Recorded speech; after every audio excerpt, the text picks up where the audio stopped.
trời quá đi, trời quá luôn, trời quá sát ở sét,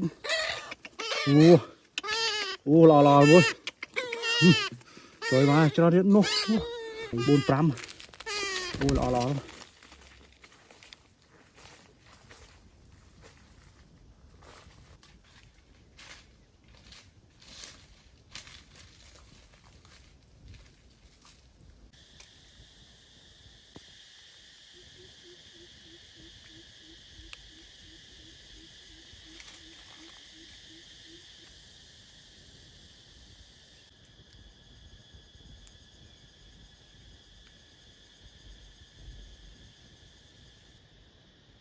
Rồi mày lấy theo bài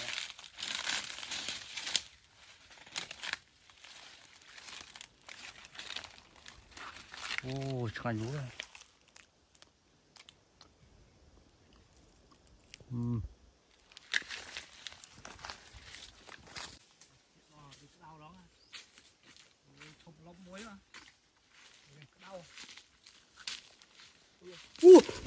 Sẵn rồi chúng ơi.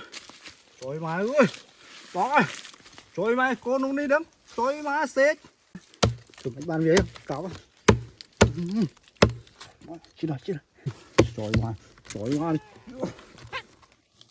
Trời mày luôn.